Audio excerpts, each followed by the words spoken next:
SEC Media Days here in Nashville, Tennessee, and it's my friend Port Allen Peter. Can I call you that? Port Allen Pete. I've been called a whole lot worse, we'll put it that way. Especially from Chris Dorings, who's still a little bit bitter about the LSU Florida College World Series championship. He showed up in the purple and gold here in Music City. Oh, it was beautiful. Stuck to a bet.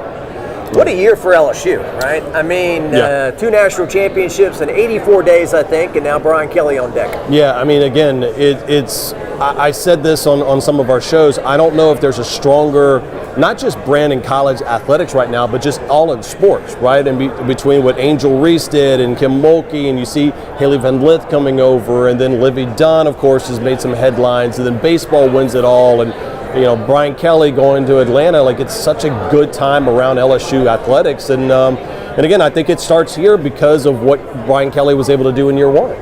What is it about college football, Peter, that turns us into kids on Christmas morning, right? I mean, no matter what age it is, it invigorates you. It makes you want to go to a stadium in the fall, listen to a college band, all that stuff. I think it's just because I know for me, it was a part of my upbringing. You know, I mean, my dad was a cancer survivor, and so when he was graduating at LSU in chemical engineering, like I was 7 years old, so I would go to every single sporting event and go see Ben McDonald play and go into what now is the PMAC, the old Assembly Center, and watch Chris Jackson play and those guys. And I think, especially when it comes to football, it is just part of our lifestyle, especially when you live in the 225 or in Baton Rouge. It was just like, this is what you do. Like, it's part of family, it's part of tailgating, it's everything is around, like, you plan your whole day around when LSU football was going to play. So they say it just means more, and I know people have made fun of that, but it truly does, especially around Baton Rouge. Yeah, I mean, it's what they plan, their vacations, their money, their budget. We're going to have to park here and pay this much to park or stay in a hotel or whatever,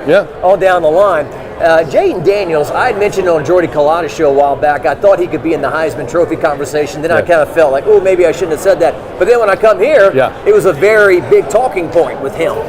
Just because I think, too, Jacques, you look at how well he played at the end of the season, right? When all of a sudden him and Denbrock and those guys started really kind of figuring out, all right, this is your skill set, this is what I can do. And you look around the SEC, I mean, KJ Jefferson is very talented, Spencer Rattler is very talented. We don't know what Carson Beck's going to be. Hell, we don't know what the quarterback situation in Alabama is going to be. So when you look around, you go, well, the SEC is always going to be the strongest football conference.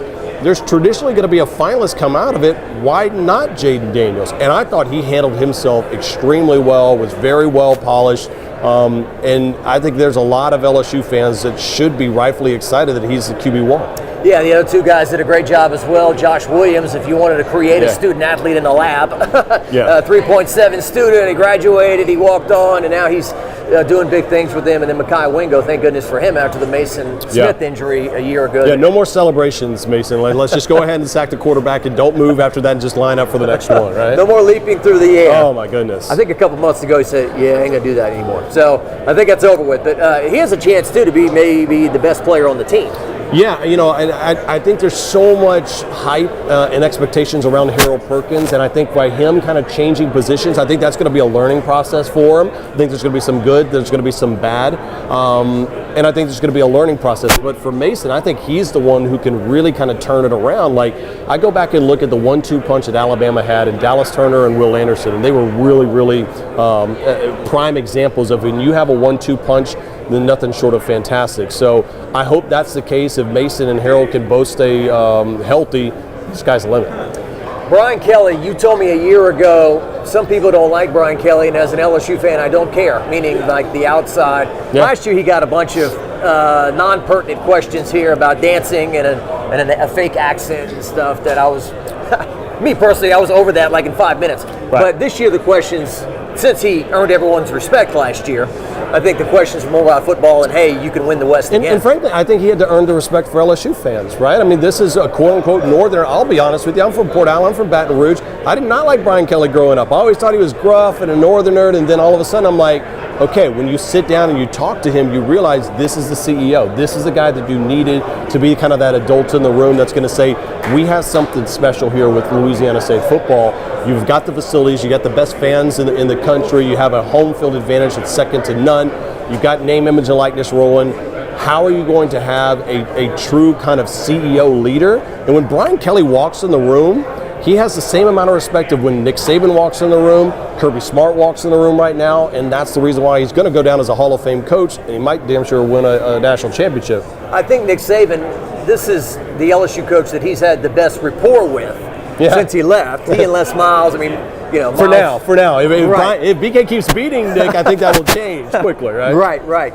And then Coach O, the locker room thing and all that. Yeah. But I think this is the coach he fears the most, obviously, since he left. Listen, I had people that texted me from other football teams in the SEC and media members that were very upset when Brian Kelly got hired, because it was the fact of, now everything is going to be really, really kind of buttoned up over at LSU. They know they always had the athletes and they've got all the foundation for greatness. It's just how can you stay consistent, and I think BK's already brought that. Yeah, in year one, he's got athletes and he beat Saban. Now, it was a 2-point conversion. It was a heck of a game. LSU's at home and all that. But when he's at Notre Dame and he's trying to play him in a national championship game and gets run over 42-14, he doesn't have the athletes. Yeah, and I think that's, and he's even said it. I think he's done a good job of tempering the expectations. He's like, we're not there yet, right? But if his idea of not there yet is that's the good and making it Atlanta for year one, that bodes well for this program. Under promise, over deliver. Right? Listen, the story of my life.